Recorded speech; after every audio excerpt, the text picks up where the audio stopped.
Assalamualaikum warahmatullahi wabarakatuh. Salam sejahtera buat kita semua. Jumpa kembali di Rahmis Jurnal.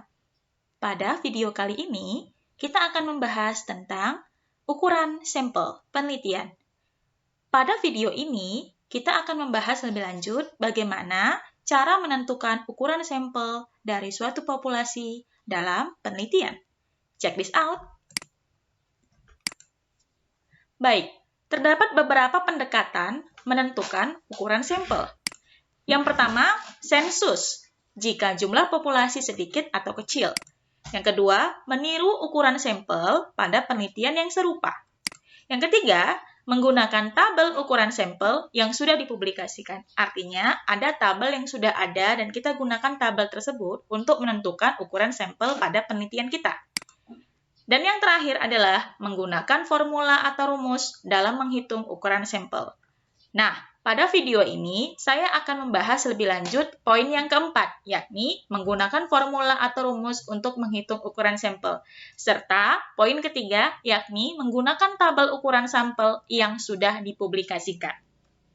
Baiklah, jadi formula atau rumus untuk menentukan ukuran sampel dan tabel dalam menentukan ukuran sampel itu ada. Yang pertama, rumus Cochrane. Yang kedua, rumus Lovin. Kalau menggunakan formula rumus, dalam video ini kita hanya membahas dua rumus ini saja. Dan yang ketiga adalah tabel Crigi. Dalam konteks untuk menentukan sampel penelitian melalui tabel yang sudah dipublikasikan.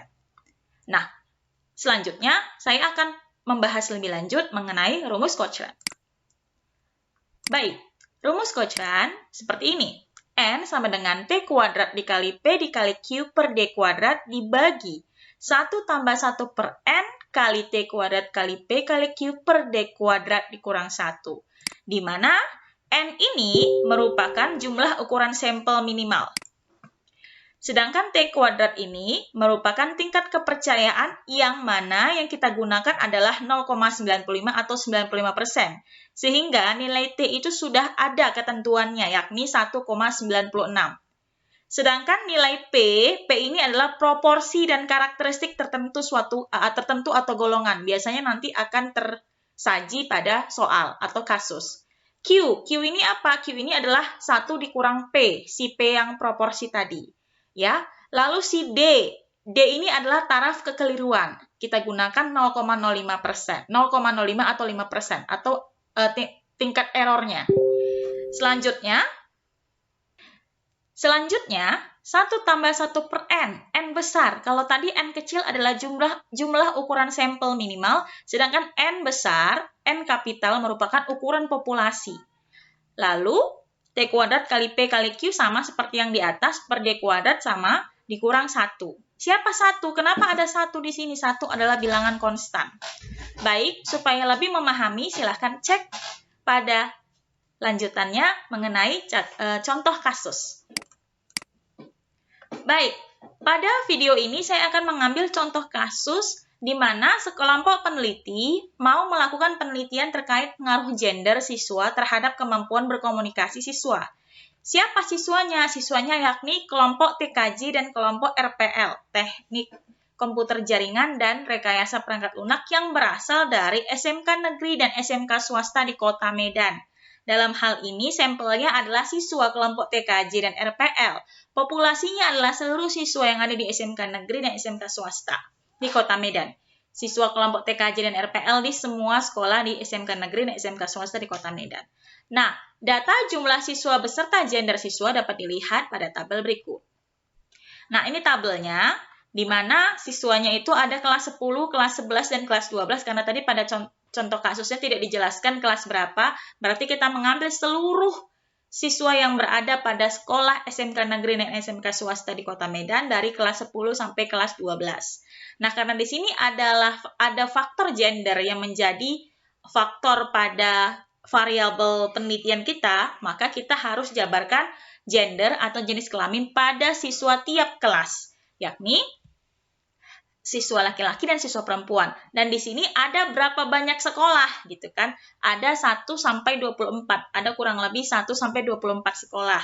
Kurang lebih seperti itu dan masing-masing kelasnya pada tiap sekolah itu dijabarkan per gender atau jenis kelaminnya. Di mana sekolah pertama itu ada 286 siswa, di mana siswa laki-lakinya pada kelas 10 25 siswa, siswa perempuannya pada kelas 10 50 siswa dan seterusnya. Dan untuk jumlah total gender siswa berjenis kelamin laki-laki pada kelas 10 di SMK negeri dan SMK swasta di Kota Medan itu ada 775 siswa. Siswa yang bergender perempuan pada kelas 10 ada 2.204 siswa. Siswa yang bergender laki-laki pada kelas 11 742 siswa. Siswa yang bergender perempuan pada kelas 11 2.279 siswa. Siswa yang bergender laki-laki pada kelas 12 562 dan siswa yang bergender perempuan pada kelas 12 ada 1.771 siswa. Dan ini kalau kita jumlahkan total populasi pada penelitian tersebut adalah 8.333. Nah, ini populasinya ada sebanyak 8.333 siswa. Si N besarnya lah ini, 8.333 siswa. Nah, di sini kita mau menentukan berapa sih sebenarnya sampel penelitian kita kalau populasinya ada sebanyak 8.333 siswa. Nah, langkah pertama, untuk menentukan sampel dari jumlah populasi 8.333 yang berdasarkan pada jenis kelamin siswa, maka kita dapat menggunakan rumus Cochran. Dan beberapa unit atau besaran yang diperlukan untuk dihitung adalah sebagai berikut. Yang pertama, kita perlu yang namanya proporsi. Ya, proporsi si P tadi ya, si P tadi pada rumus kita perlukan, di mana yang pertama kita tentukan terlebih dahulu proporsi untuk siswa dengan jenis kelamin laki-laki. Jadi, siswa dengan jenis kelamin laki-laki baik di kelas 10, kelas 11, dan kelas 12 kita tentukan terlebih dahulu proporsinya. Di mana cara menentukannya adalah 775 ini merupakan siswa laki-laki kelas 10. 742 ini adalah siswa laki-laki kelas 11. Dan 562 ini adalah siswa kelas laki-laki kelas 12. Sedangkan 8.333 ini adalah jumlah populasi seluruhnya, yang ini. Maka setelah kita jumlah, hasilnya 2079 dan kita bagi dengan 833, hasilnya adalah 0,2495. Inilah besaran proporsi untuk siswa dengan jenis kelamin laki-laki. Next. Sekarang setelah proporsi siswa berjenis kelamin laki-laki, sekarang proporsi siswa dengan jenis kelamin perempuan sama seperti tadi. Berbeda dengan yang tadi. Kalau misalkan si P tadi proporsi untuk jenis laki-laki kan seluruh jumlah siswa laki-laki tiap kelas dijumlahkan dibagi dengan jumlah seluruh populasi. Kalau proporsi untuk siswa dengan jenis kelamin perempuan berarti kita proporsi siswa dengan jenis kelamin perempuan ini merupakan si Q-nya. Nah, maka mencari nilai Q-nya adalah 1 dikurang P. Siapa tadi Q? Coba kita cek dulu ulang ya. Si Q tadi itu adalah si 1 kurang P alias faktor lain selain si proporsi atau karakteristik tertentu. Misalnya karakteristik A, si P, maka si Q-nya adalah si 1 dikurang karakteristik si P. Baik, selanjutnya, ini tadi sudah kita bahas. Selanjutnya, cara menentukan proporsi untuk siswa dengan jenis kelamin perempuan atau Q-nya adalah 1 dikurang P. P kan tadi kita sudah dapatkan hasilnya. Hasilnya adalah 0,2495. Maka Q sama dengan 1 dikurang 0,2495, hasilnya sama dengan 0,7505. Inilah si Q-nya. Oke, kita dapatkan dua besaran ya. Yang pertama si P dengan nilai 0,2495 dan si Q 0,7505. Lalu apalagi yang kita butuhkan? Yang kita butuhkan adalah si T kuadrat dikali P dikali Q. Nah, T tadi pada rumus sudah saya jelaskan bahwa sudah ada ketentuannya yakni 1,96. Jadi jangan ditanya T itu datang dari mana? T itu sudah ada ketentuannya yakni 1,96. Ya, lalu kita kuadratkan, kita kalikan dengan si P. P tadi kita dapati di poin pertama yakni 0,2495. Lalu dikalikan dengan si Q. Q-nya tadi sudah kita dapatkan hasilnya 0,7505. Selanjutnya, kita kuadratkanlah si 1,96 ini hasilnya adalah 3,8416. Nah, 3,8416 dikali 0,2495 dikali 0,7505. Maka hasilnya untuk besaran si T kuadrat dikali P dikali Q adalah 0,7193. Oke, kita keep, kita simpan. Lalu ada poin selanjutnya yang harus kita tentukan, yakni si D kuadrat. Si D kuadrat ini kan tadi tingkat error ya. Tingkat errornya yang kita punya adalah 0,05. Maka 0,05 kuadrat hasilnya adalah 0,0025.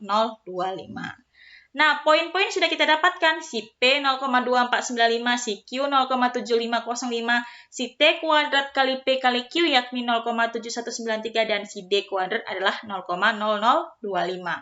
Karena semua besaran atau semua item-item pada rumus Cochran sudah kita dapati, maka tinggal kita masukkan ke dalam rumus. Kita substitusikan ke dalam rumus untuk menentukan jumlah sampel minimal yang mana kita ambil berdasarkan jenis kelamin siswa.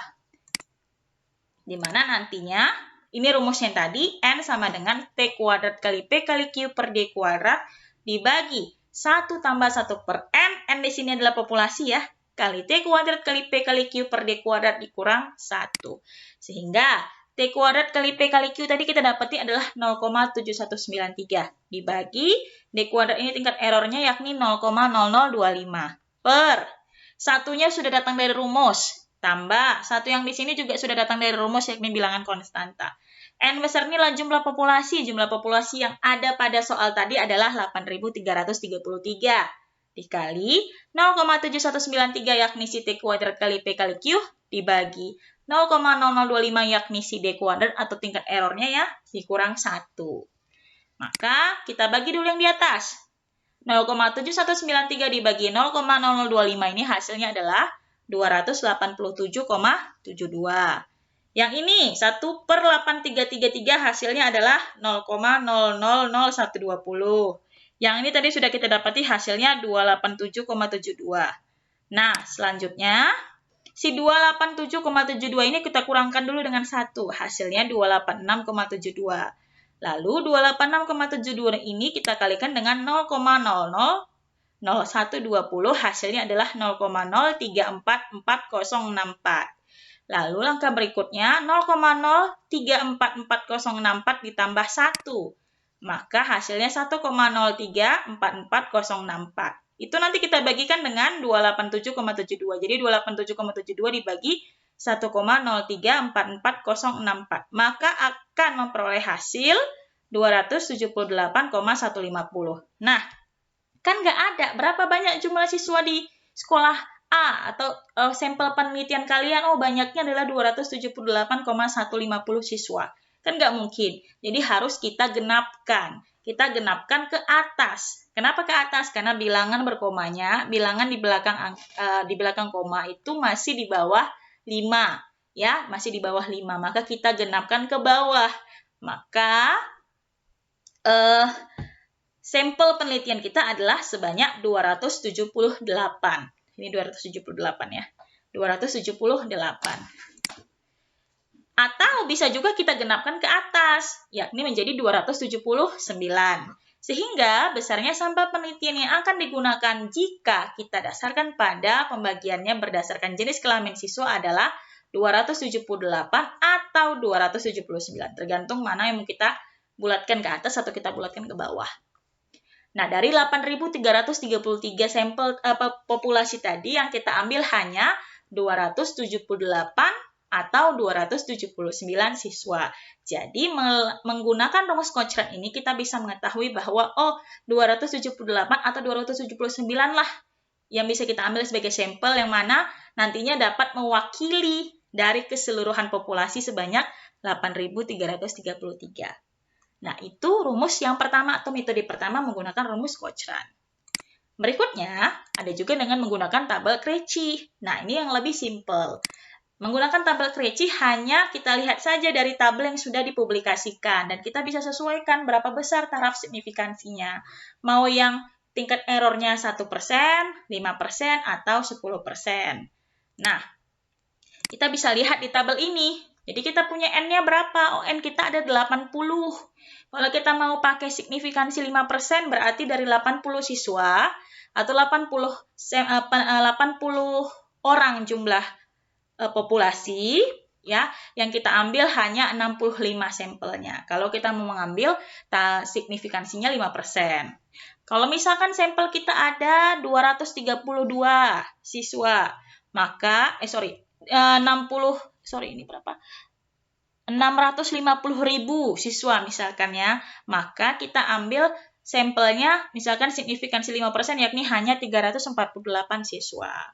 Dan seterusnya sampai di sini bisa pada tabel ini bisa sampai ke 1 juta orang dalam satu populasi. Jadi kalau 1 juta orang dalam satu populasi, maka berapa banyak sampel yang bisa kita gunakan jika kita mau ambil signifikansinya 5%? Maka hanya sebanyak 348 siswa saja. 348 inilah yang mewakili dari 1 juta populasi. Seperti itu. Lebih gampang pakai tabel Krejci. Selanjutnya, metode ketiga atau rumus ketiga adalah rumus Lovin. Nah, rumus Lovin, N sama dengan N besar dibagi 1 tambah N besar kali alfa kuadrat. Di mana N kecil seperti yang sudah kita ketahui di awal, yakni jumlah sampel minimal, N besar adalah jumlah populasi, dan alfa adalah taraf signifikansi. Nah, taraf signifikansi biasanya dalam riset itu adalah 0,05 atau 5% dengan taraf kepercayaan 95%. Nah, catatan, ada beberapa hal yang harus kita perhatikan. Penggunaan rumus Lovin memiliki syarat khusus. Apa syarat khususnya? Terkait anggota populasi yang harus diketahui jumlahnya. Atau dapat disebut juga dengan istilah populasi terhingga. Jadi populasinya harus jelas berapa dulu. Jika populasi penelitian tidak diketahui jumlahnya, maka rumus Lovin tidak dapat digunakan. Teknik sampling yang dapat digunakan jika jumlah sampel minimum yang ditentukan dengan menggunakan rumus Lovin adalah teknik sampling yang tidak bersifat random. Seperti yang dibahas pada video sebelumnya, yakni teknik sampling itu kan ada beberapa macam. Nah, salah satunya adalah non-random sampling, seperti teknik kuota sampling, purposive sampling, snowball sampling, accidental sampling, dan lain sebagainya yang termasuk dalam kategori non-probability sampling. Kita ambil contoh kasus. Jika suatu populasi penelitian memiliki jumlah 1.250 orang, maka jumlah ukuran sampel minimum yang harus kita ambil apabila kita gunakan taraf signifikansinya adalah 0,05. Maka kita bisa menggunakan rumus Lovin. Yang pertama kita ketahui adalah N besar, yakni populasinya ada sebanyak 1.250 dan populasinya di sini jelas berhingga ya. Artinya jelas dijabarkan jumlah populasinya yakni 1.250. Maka alfanya juga jelas pada soal kita ambil yakni 0,05. Sehingga kita masukkan ke dalam rumus Lovin, N kali N sama dengan N besar per 1 tambah N besar kali alfa kuadrat sama dengan 1,250 adalah jumlah populasi, 1 sudah masuk dalam rumus ya, tambah 1,250 jumlah populasi dikali signifikansinya tadi 0,05 pangkat 2. Lalu 0,05 pangkat 2 ini kita jabarkan, kita kalikan, kita kuadratkan, hasilnya 0,0025. Selanjutnya 0,0025 dikalikan dengan 1,250, maka nanti hasilnya 3,125. Nah, 3,125 ditambahkan 1, hasilnya 4,125. Lalu 1,250 dibagi 4,125 maka akan menghasilkan 303,03. Nah, sama seperti pada contoh kasus Cochran tadi, kita bulatkan 303 ini menjadi 303,03 menjadi 303. Sehingga apa? Sehingga jumlah ukuran sampel minimum dari 1.250 orang adalah 303 orang. Menurut atau menggunakan metode Lovin. Baik. Kesimpulan. Jika populasi yang dimiliki berjumlah sedikit atau kecil, maka ukuran sampel dapat berkurang sedikit dari jumlah populasi yang dimiliki. Jadi bisa kita perhatikan bahwa jika populasinya itu sedikit, misalkan 50 populasinya, maka bisa jadi sampelnya itu tidak jauh-jauh dari 50. Ya. Oke. Hal ini disebabkan, mengapa? Hal ini disebabkan karena ukuran sampel yang diberikan lebih banyak memuat informasi secara proporsional jika jumlah populasi yang dimiliki sedikit atau kecil. Sehingga lebih baik dalam suatu riset gunakan jumlah populasi yang banyak. Supaya apa? Supaya ukuran sampelnya bisa mewakili dari populasi. Jadi populasi dan sampel itu punya perbedaannya. Oke. Setelah mengetahui bahwa terdapat beberapa rumus untuk menentukan ukuran sampel minimum dari suatu jumlah populasi yang besar, maka pertanyaan selanjutnya adalah manakah rumus yang sesuai agar jumlah sampel minimum yang diperoleh akurat untuk digunakan? Nah, ini paling sering ditanyakan. Karena masing-masing rumus memberikan hasil yang berbeda-beda, maka untuk menjawab pertanyaan tersebut, gunakanlah jumlah sampel minimum yang paling besar yang diperoleh dari beberapa rumus tersebut. Jadi, kita bisa gunakan rumus Cochrane, kita bisa gunakan rumus Lovin, atau bisa menggunakan tabel Krejci. Nah, sudah kita gunakan ketiganya, kita tinggal cari saja mana jumlah sampel minimum yang paling besar. Nah, jumlah sampel minimum yang paling besar itulah yang kita gunakan sebagai sampel penelitian kita. Dan biasanya kalau rumus Cochrane itu apabila kita memiliki proporsi yang berbeda-beda, misalkan ada ketentuan yang berbeda-beda, kayak tadi kita menggunakan gender siswa, atau bisa juga menggunakan demografi wilayah dan sebagainya. Kalau rumus Lovin dia lebih sederhana, hanya kita gunakan si jumlah populasi dan taraf signifikans yang akan kita gunakan pada riset kita. Nah, saya rasa itu saja untuk video penjelasan mengenai ukuran sampel pada video kali ini. Semoga penjelasan yang setelah saya sampaikan mengenai bagaimana cara menentukan ukuran sampel dengan 3 cara, yakni metode Cochrane, metode Lovin, dan tabel Krejci dapat dipahami dengan baik dan dapat diimplementasikan pada riset-riset teman-teman sekalian. Jangan lupa untuk di-subscribe, di-like, dan berikan feedback pada video ini. Semoga video ini dapat bermanfaat buat kita semua. Sampai jumpa pada video-video selanjutnya. Assalamualaikum warahmatullahi wabarakatuh dan salam sejahtera buat kita semua.